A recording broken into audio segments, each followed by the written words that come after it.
नमस्कार दोस्तों, हमारे यूट्यूब चैनल में आपका स्वागत है। आज हम आपको एक बहुत ही प्यारा राष्ट्रीय गीत सुनाएंगे। देशभक्ति गीत है 26 जनवरी के उपलब्ध में। आपको यह गीत कैसा लगे हमें कमेंट में ज़रूर बताना, और अगर पसंद आए तो हमारे चैनल को ज़्यादा से ज़्यादा सपोर्ट करना।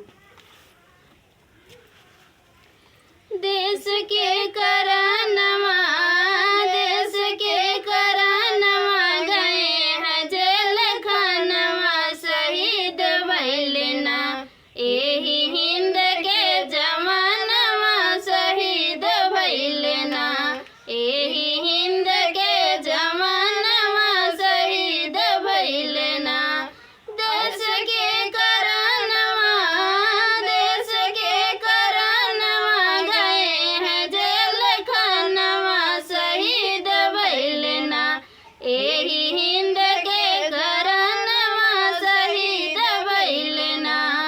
आपन तो भैया रहल, आपन तो देश रहल, सोना के चिड़ैया, पापी अंग्रेज कैले घुस के लड़ैया।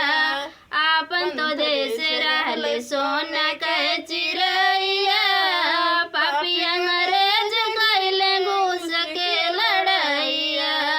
लूट लूट देशवा के, लूट लूट देशवा के, कैले गुलाम हो आजाद कैले ना एही देशवा के जवान हो आजाद कैले ना एही देशवा के जवान हो आजाद कैले ना। देश के करानमा, देश के करानमा, गए हैं जेल खानमा, शहीद भइले ना एही हिंद के जवानमा, शहीद भइले ना एही हिंद के जवानमा, शहीद भइले ना।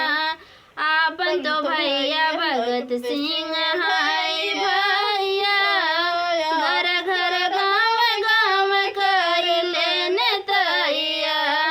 आपन तो भैया भगत सिंह हाय भैया, घर घर गाँव गाँव कैले नेतैया।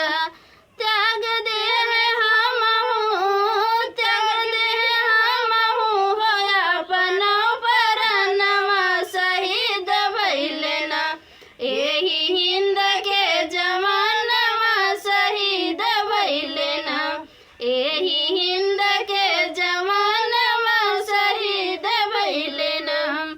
देश के करानमा, देश के करानमा, गए हैं जेल खानमा, शहीद भइले ना एही